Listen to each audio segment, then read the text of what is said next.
오늘 우리가 나누신 은혜의 말씀은 요한복음 4장 13절, 14절 말씀입니다.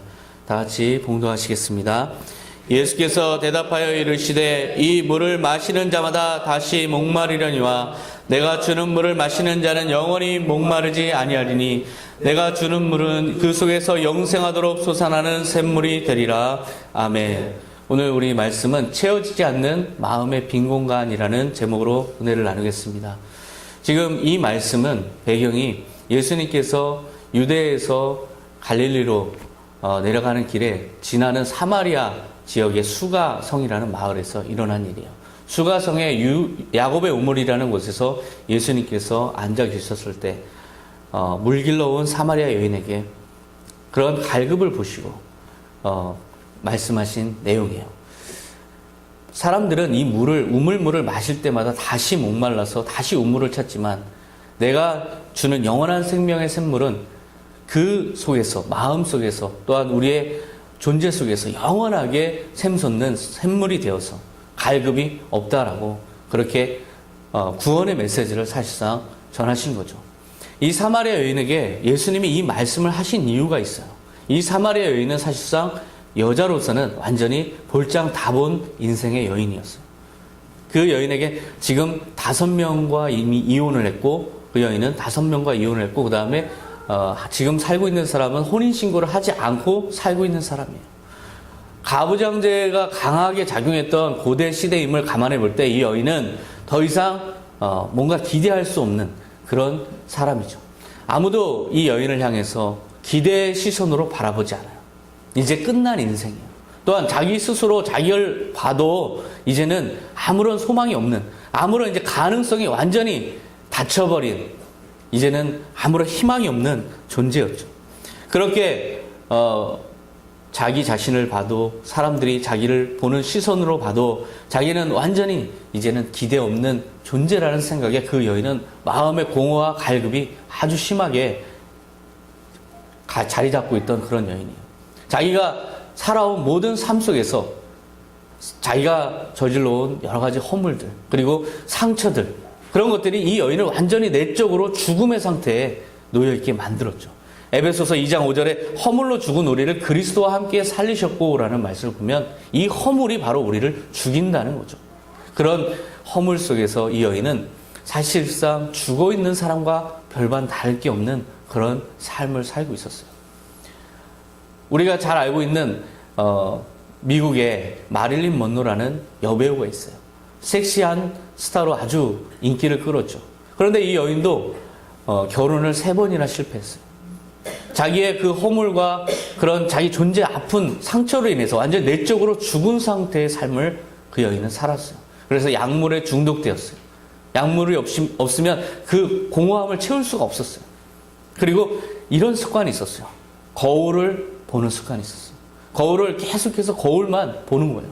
그 거울 속에서 자기의 시선을 발견하고 싶고 다른 사람들의 시선이 그만큼 갈급했기 때문에 그렇게 거울을 본 거예요.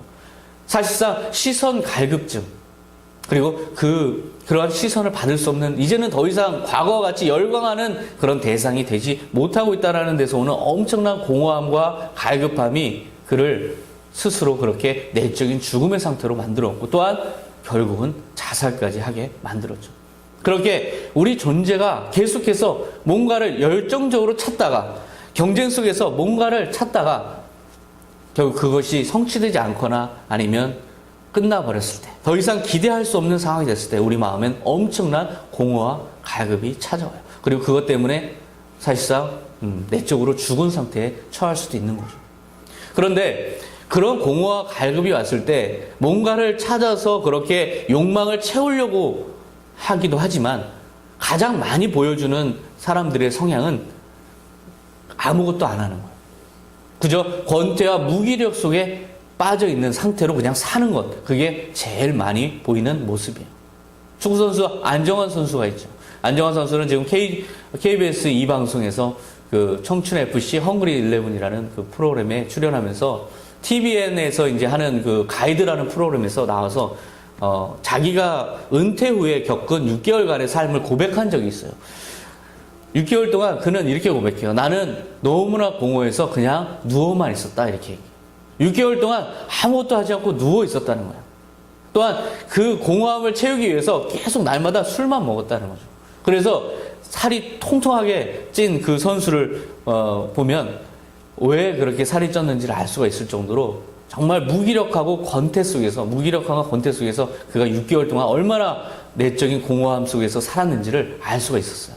그런 모습들처럼 우리 인간이 자기의 어떤 공허함과 갈급을 채우기 위해서 뭔가 계속해서 뭔가를 채우려고 뭔가 욕망을 추구한다든지 아니면 뭔가 다른 뭐 술이나 어떤 약물이나 이런 걸 의존한다고 하지만 사실상 그 갈급은 전혀 채워지지 않아요. 계속해서 갈급은 더 증폭되고 그 갈증은 더 커지는 거죠. 그래서 예레미야 2장 13절에 이렇게 말씀이 있어요. 내 백성이 범한 두 가지 죄는 생수의 샘인 나를 버린 것과 물을 담을 수 없는 터진 웅덩이를 스스로 판 것이다. 마치 마음에 뭔가 터진 웅덩이를 파놓은 것처럼 아무리 채워도 계속해서 갈급증이 해소되지 않는 그런 상태로 우리 인간은 살아갈 수밖에 없는 그런 한계 속에 있어요. 하나님이 바로 생수의 근원인데 우리가 하나님을 놓치고 뭔가 욕망을 채우거나 뭔가 다른 걸 통해서 나를 채우려고 다른 어떤 것을 통해서 채우려고 할 경우에는 결국 그것이 갈급증만 더하게 할 뿐이고 또한 그 과정에서 허물과 죄만 쌓여가는 거죠. 얼마 전에 밤에 뉴스를 보다가 아주 독특한 뉴스를 봤어요. 경남 양산 일대를 돌면서 1300번이나 1300점의 옷을 훔친 40대 청년이 40대 사람이 잡혔어요.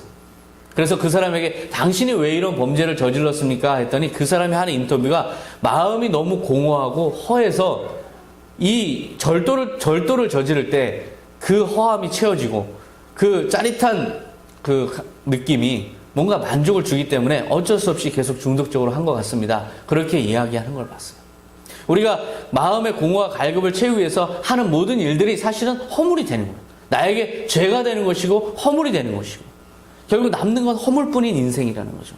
그래서 에베소서 2장 1절에 그는 허물과 죄로 죽었던 너희를 살리셨도다 하는 말씀을 보면 우리가 그러한 공허와 갈급 속에서 찾는 모든 행동들이 사실은 허물만 남게 되는 우리의 모순되고 한계뿐인 운명을 적나라하게 말씀하고 계세요. 그래서 예수님께서 우리를 살리셨다라고 에베소서 2장 1절은 말씀하고 계세요. 예수님은 자신의 몸을 들여서 피를 흘려서 그 피로 우리의 영혼을 구원하시고 영원한 생명의 생명수를 우리에게 주심으로써 이런 우리의 운명을 건져주시기 위해서 오셨고 그렇게 살리셨다는 말씀이에요.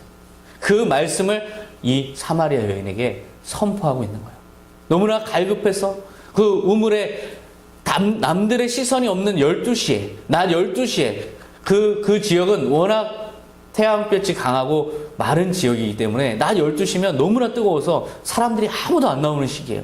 그때 혼자 12시에 물길로 나올 수밖에 없었던 그 절박함 그리고 그런 타인의 시선을 기대할 수 없는 자기의 초라한 신세 그런 마음으로 온 여인의 심정을 예수님은 누구보다 잘 알고 그 여인을 구원하기 위해서 말씀하신 거예요. 요한복음 4장 14절 내가 주는 물을 마시는 사람은 절대로 목마르지 않을 것이다. 참으로 내가 주는 물은 그에게 끊임없이 솟구쳐 나오는 영원한 생명의 샘물이 될 것이다. 이렇게 말씀하신 거예요. 너에게 영원한 생명의 샘물을 주겠다. 그래서 너가 그런 공허와 갈급의 인생에서 완전히 해방되고 영원함을 취할 수 있도록 완전한 해가를 주겠다라고 예수님은 선포하신 거예요. 이 귀한 말씀을, 이 구원의 말씀을 들은 여인은 예수님을 영접했을까요? 주님, 제가 그 물을 마시고 또한 주님을 이제 따르겠습니다. 주님을 믿겠습니다. 주님, 저에게 진리를 말씀하십시오. 했을까요? 그렇지가 않아요. 요한복음 4장 15절에 여자가 이르되 주여 그런 물을 내게 주사 목마르지도 않고 또 여기 물길로 오지도 않게 하옵소서. 이렇게 대답을 했어요. 예수님은 너에게 영원한 생명의 샘물을 주겠다라고 했지만 이 여인은 다시 물길로 오지 않게 해주십시오 라고 한 거예요. 즉 이것만큼은 너무 고역이에요. 이 낮에 혼자 이렇게 물길로 온다는 건 당시에 여인들이 물길로 다니던 관습에 의하면 이거는 제가 짊어져야 될 고역인데 저는 이것만이라도 없었으면 좀 살겠어요. 이 고역만이라도 좀 어떻게 해결해 주시면 제가 좀 낫겠어요. 그런 얘기예요. 영원히 목마르지 않게 해 주시겠다는 예수님의 말씀임에도 불구하고 이 여인은 자기가 고생 안 하고 살게 해달라고 얘기한 거예요. 예를 들어서 어떤 사람이 너무나 힘들게 살아가고 있어서 누군가가 도움의 손길을 줬어요. 누가 도와주려고 해요. 그런데 그 사람이 저에게 도와주시려고요? 그러면 제 대신 좀 해주세요. 제 대신 해주세요. 저는 좀 쉬게요. 라고 한다면 바로 그런 모순이라는 거죠. 이 지금 보여준 여인의 모습도 크게 다르지가 않아요. 예를 들어서 자기 주도 학습의 아주 좋은 방법을 아이들에게 가르쳐 줬어요. 그런데 아이들이 이렇게 생각하는 거예요. 내가 정말 공부할 때는 안 됐는데 선생님이 가르쳐 주시니까 정말 잘할 수 있어요. 그래서 저는 조금만 하고 조금만 최소한만 해도 고득점 할 수 있죠? 라고 하는 거나 마찬가지예요. 도와주고 베풀어주고 그렇게 도움의 손길을 주고 영원한 생명을 주시는 예수님의 말씀은 결국 우리의 존재를 다시 살리고 다시 완전한 자신의 본연의 존재성을 회복하라는 말씀인데 그렇게 들리지 않은 거예요. 이 여인은 그저 다시 물길로 오지 않게 해 주십시오 라고 한 거죠. 더 이상 수고하고 싶지 않습니다. 희생하고 싶지 않습니다. 저는 편안함만 있으면 됩니다 라고 대답한 거예요. 즉 폐인 지향성이죠. 요즘에 아이들이 가장 큰 문제가 핸드폰이죠. 제가 아이들에게 너가 원하는 게 뭐니? 하고 싶은 게 뭐니? 그러면 그냥 하루 종일 누워서 침대에 누워서 푹 잠겨서 핸드폰 하는 게 소원이에요. 야자 안 하고 공부 입시 시달리지 않고 그냥 오늘 하루 침대에 누워서 핸드폰 하면서 있는 거. 그게 소원이래요. 그게 원하는 거래요. 완전한 폐인 지향성이죠. 그렇게 현대인들이 그런 갈급하고 공허함 속에서 그런 삶을 추구하는 그런 모순을 이 여인이 지금 오늘 보여주고 있는 거예요. 영원한 생명을 주었더니 안일하게 기적만 구하고 그 기적은 결국 스스로를 폐인을 만들 수 있는 그런 기적이죠. 예수님은 폐인을 만들려고 우리에게 찾아오시는 분이 아니세요. 예수님은 그 구원의 손길을 통해서 우리가 죽은 삶에서 내적으로 죽은 삶에서 회복돼서 완전한 열정을 통해서 자기의 전 존재를 불태우며 영원한 상급을 추구해 나가기 원하시는 분이세요. 그래서 요한복음 9장 4절에 보면 때가 아직 낮음에 나를 보내신 이의 일을 우리가 하여야 하리라. 밤이 오리니 그때는 아무도 일할 수 없느니라. 예수님의 이 말씀 속에서 낮이라는 것은 우리가 살아있는 때를 말해요. 우리가 맨날 자는 잠을 의미하는 게 잠드는 걸 무시하시는 게 아니라 우리가 살아 생전에 지금 이 상황을 다 낮이라고 보시는 거예요. 그리고 우리가 죽어서 더 이상 아무것도 할 수 없는 순간이 밤인 거예요. 그러면 예수님께서 오늘 낮에 뭐 하시라고 말씀에서 하시냐면 때가 아직 낮음에 나를 보내신 이의 일을 우리가 해야 한다. 우리가 살아있는 이 모든 순간 하나님의 일, 하나님이 보내신 그 일을 하는 것, 열정적으로 하는 것, 그것이 우리의 존재가 회복되는 그런 온전한 모습이에요. 예수님을 만난 사람들을 한번 생각해 보세요. 그 사람들이 예수님을 만나서 구원 받았습니다. 그래서 침대에 누워서 그냥 집안에 박혀서 폐인으로 사는 사람이 없어요. 대부분 열정적으로 변해서 예수님을 전하다 순교를 하거나 고통을 당하고 하나님의 나라의 상급을 쟁취했죠. 베드로를 보세요. 예수님이 돌아가시고 나서 다시 고향으로 돌아가서 빈손의 어부가 됐어요. 하지만 부활하신 예수님을 만났을 때 그는 완전히 변해서 열정적으로 복음을 전하다가 사마리아 땅끝까지 복음을 전하다가 결국 순교까지 했죠. 그가 그런 삶을 살면서 자기는 비참하다고 하지 않았어요. 오히려 영원히 살아계신 하나님의 아들을 확실히 만났고 또한 구원을 받았고 하나님의 나라와 상급이 확실히 있기 때문에 그는 열정적으로 살 수 있었어요. 예수님이 우리에게 원하시는 것도 그것이에요. 예수님은 우리를 만나주시기 원하세요. 근데 만나는 목적은 단순히 다시 물길로 오지 않게 해달라. 내가 더 이상 고통받지 않고 더 이상 고역을 겪지 않고 살게 해달라라는 그 요구를 들어주시기 위해서만 오신 것이 아니라는 거죠. 만약에 예수님이 다시 물길로 오지 않도록 이 여인에게 해줬으면 어떻게 될까요? 이 여인이 그 다음부터 열정적으로 살았을까요? 아니죠. 이제는 물기로 나올 필요도 없으니 집안에 꽁꽁 문을 잠그고 집안에서 그저 술로 또는 그저 먹는 것으로 그저 잠으로 누워서 연명하다가 끝났겠죠. 폐인으로 전락하고 말았겠죠. 주님은 그 여인에게 그런 삶을 주기 위해서 오신 분이 아니세요. 영원한 생명을 주심으로 완전히 살아서 자기의 전 존재가 다시 회복되는 그 회복을 목적으로 오신 거예요. 그래서 예수님은 이 여인에게 그런 영원한 생명의 샘물을 주신다고 약속을 했지만 이 여인이 다시 물길로 오지 않게 해달라라고 했을 때 우리 인간의 모순이 다 드러나는 거예요. 우리가 그저 이 땅만 이 땅에서의 삶만 고생 없이 살면 끝이라는 생각 속에서 예수님에게 구하고 있는 것들은 사실상 그것은 예수님이 원하시는 게 아니라는 거죠.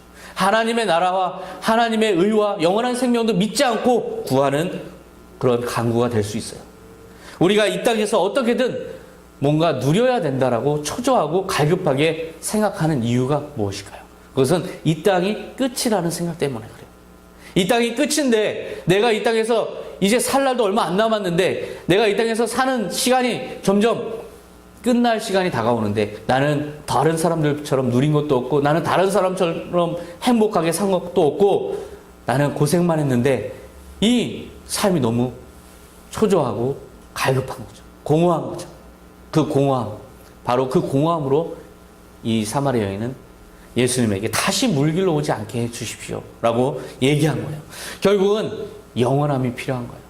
이 세상이 끝이다라는 생각 때문에 빚어지는 그 마음의 공허와 갈급을 해결할 수 있는 건 결국 영원한 생명을, 영원함을 우리가 얻는 것, 그거 외에는 답이 없는 거죠.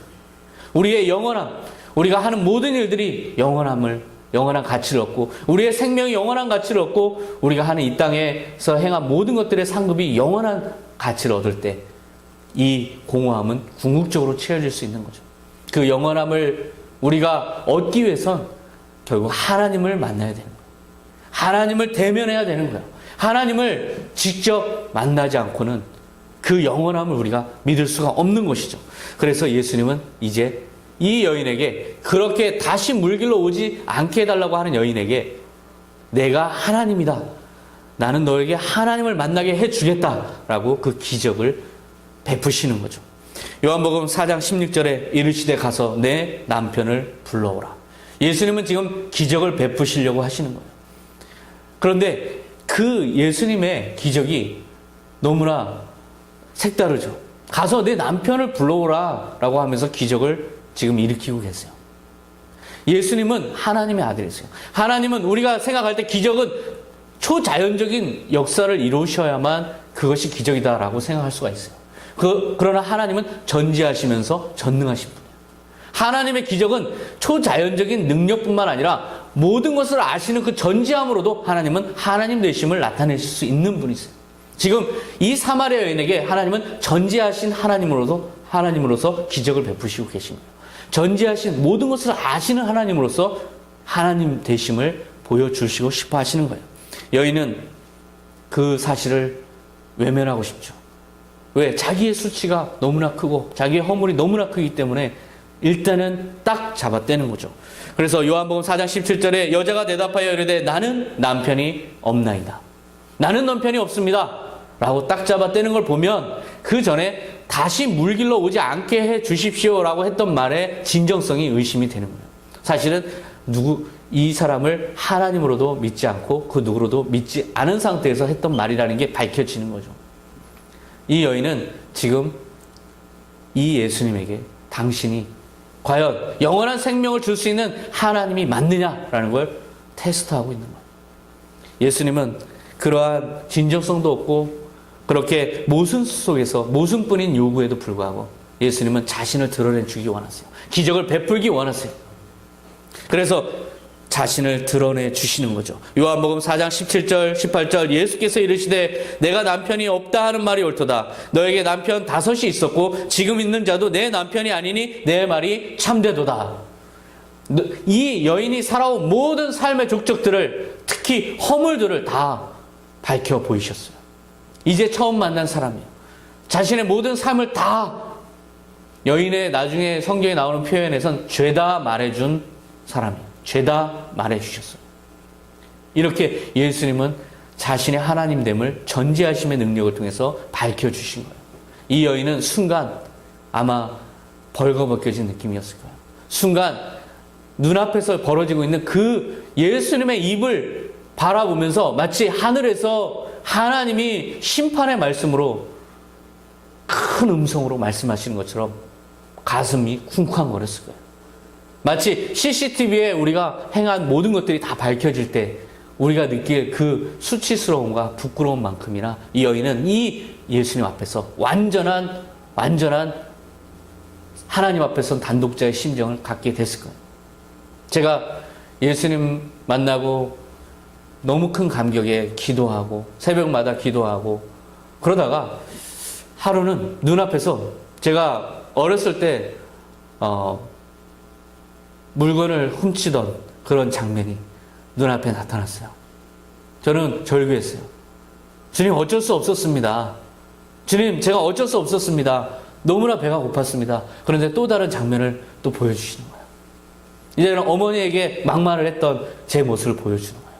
주님, 저 정말 어쩔 수 없었습니다. 제가 그런 허물이 있었어요. 예, 어쩔 수 없어요. 제 실수였어요.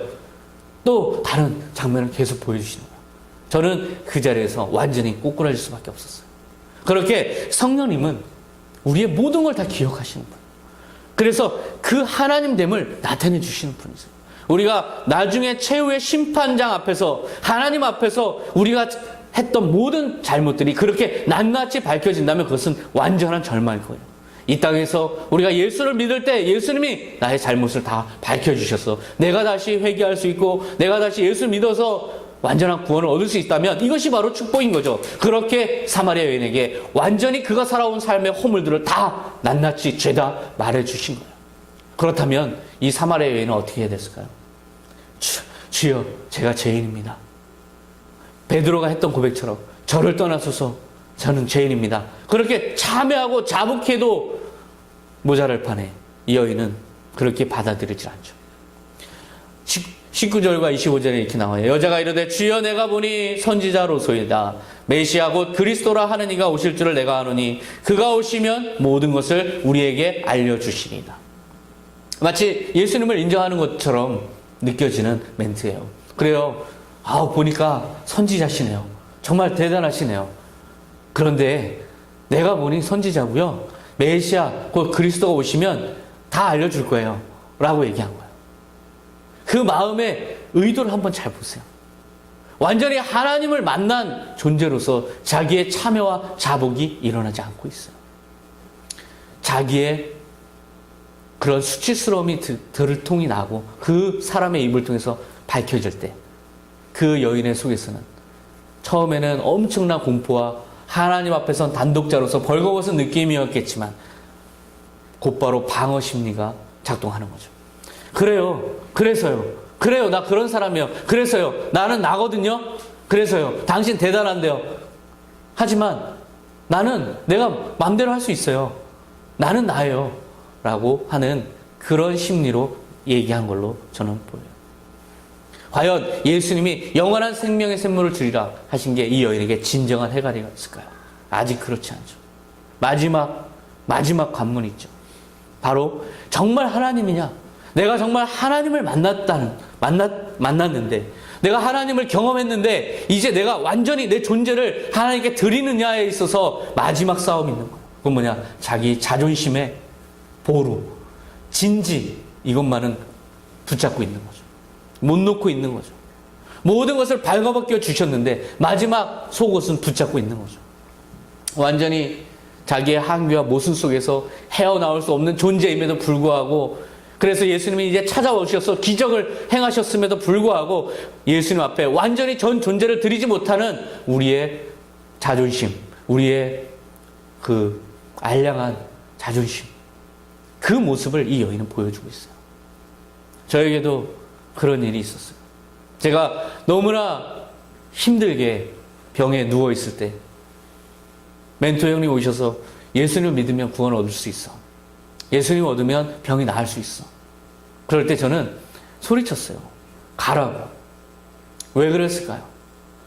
저는 저의 자신이 그 형이 올 때마다 제 자신이 드러나는 것, 그래서 제 자존심이 상하는 것, 이것만큼은 용납할 수 없었던 거예요. 예수님의 구원의 복음이 왔는데도 저는 제 자존심이 중요했어요. 그 자존심, 알량한 자존심 하나 붙잡고 버텼던 거예요. 그것이 우리의 인간의 최대의 모순이에요. 그렇기 때문에 결국 강권적으로 구원자가 오셔야 되는 거예요. 강력하게 진지에서 한 발짝도 움직이지 못하고 자신의 진지 속에서 죽어가는데도 불구하고 그 속에서 묻혀있는 나를 뽑아서 건져서 새 생명을 얻게 해 주시기 위해서 강력한 구원자가 오셔야 됐던 거예요. 그래서 예수님이 하늘의 영광을 다 내려놓으시고 이 땅에 오셔서 우리를 위해서 피 흘리시고 우리를 위해서 구원을 베푸신 거예요. 이사야서 53장 5절, 그가 찔림은 우리의 허물을 인하며 그가 상함은 우리의 죄악을 인함이라. 그가 징계를 받음으로 우리가 평안을 누리고 그가 채찍에 맞음으로 우리가 나음을 입었도다. 우리의 자존심의 장벽을 뚫고 오실 분은 그분의 사랑뿐이에요. 그분의 사랑이 와서 그가 대신 우리 허물 때문에 찔리시고 상하시고 우리를 구원하시기 위해서 채찍에 맞으신 거예요. 그렇게 강력하게 구원자가 우리를 구원해 주셔야 돼요. 우리가 만약에 어떻게 하는지에 따라서 구원이 결정된다면 어떨까요? 다른 종교들은 다 그렇죠. 다른 종교들은 자기의 행위가 신을 찾아가야 되죠. 하지만 그렇다면 우리의 구원은 취소됐다, 다시 구원됐다, 취소됐다, 구원됐다를 반복할 거예요. 그러면 그 구원은 확실하지가 않죠. 그러나 이 예수님은 우리가 완전한 죄인이었을 때, 우리가 알지도 못할 때, 그때 완전한 우리는 절망에 빠져 있을 때, 우리의 행위의 조건과 상관없이 그분이 십자가에서 이루신 완전한 구속의 사건이에요. 이제 우리는 믿기만 하면 되는 그런 사건이라는 거죠. 그래서 로마서 5장 8절 보면 우리가 아직 죄인 되었을 때 그리스도께서 우리를 위하여 죽으심으로 하나님께서 우리에 대한 자기의 사랑을 확증하셨느니라. 만약에 우리의 행동에 의해서 구원이 확정이 된다면 우리는 절망뿐이에요. 하지만 우리가 죄인 될 때, 죄인이었을 때 십자가에서 이루심으로써 하나님이 우리에 대한 완전한 구원의 복음, 그리고 영원한 생명을 주신다는 것, 하나님의 나라가 있다는 것, 이 모든 것을 확증시키셨다는 거죠. 이 말씀이 구원의 말씀이에요. 이 사실을 이 사마리아 여인에게 예수님은 선포하시는 말씀을 행하세요. 26절에 보면 예수께서 이르시되 내게 말하는 내가 그라 하시니라.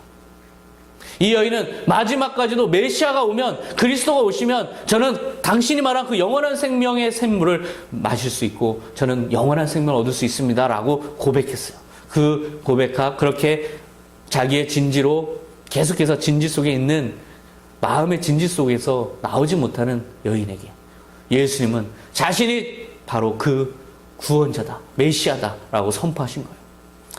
우리 여러분들은 마음속에 공허함이 있고 갈급이 생길 때 과연 무엇을 또 누구를, 그 채워줄 존재로 누구를 또 무엇을 기다리고 있습니까? 예수님 오늘 여러분들에게 말씀하세요. 내게 말하고 있는 내가 그라 라고 말씀하세요. 나의 모든 살아온 삶을 다 기억하시는 분, 그 모든 허물들을 다 기억하시는 분, 그분만이 나의 진정한 친구가 될 수 있고 진정한 위로자가 될 수 있는 거예요. 내가 잘못을 저지르고 있을 때조차 나를 위해서 나를 구원하시기 위해서 십자가에서 피 흘리신 그분만이 나의 참된 구원자가 될 수 있는 거예요. 이 구원의 메시지를 듣고 여자는 완전히 하나님을 만난 기쁨에 사로잡혔어요. 28절에 보면 여자가 물동이를 버려두고 동네로 들어가서 사람들에게 이르되 내가 행한 모든 일을 내게 말한 사람을 와서 보라. 이는 그리스도가 아니냐. 자기 입에서 이제 그리스도다라는 확신에 찬 그런 복음 전파의 메시지가 나와요. 이 여인은 메마르고 갈급하고 무기력하고 완전히 권태에 빠져있는 삶을 살았어요. 공허한 삶을 살았어요. 그러나 생명의 주님을, 하나님을 만난 그 기쁨에, 예수님을 만난 그 기쁨에 완전한 이제 복음을 전하는 벅찬 감격을 가진 사람으로 완전히 바뀌었어요. 우리의 삶도 뭔가 이제는 이러한 끝없이 채워도 완전히 채워지지 않는 공허에서 벗어나서, 우리의 갈급에서 벗어나서 영원한 생명을 얻고 영원함을 얻는, 영원함을 누리는 그런 삶으로 변화되어야 되는데 그렇게 우리 마음을 채워줄 무엇, 그리고 누구를 기다리고 계십니까? 예수님 오늘 우리 선악정지교회 성도들에게 말씀하십니다. 내게 말하는 내가 그라. 다 같이 기도하시겠습니다. 하나님 아버지 감사합니다.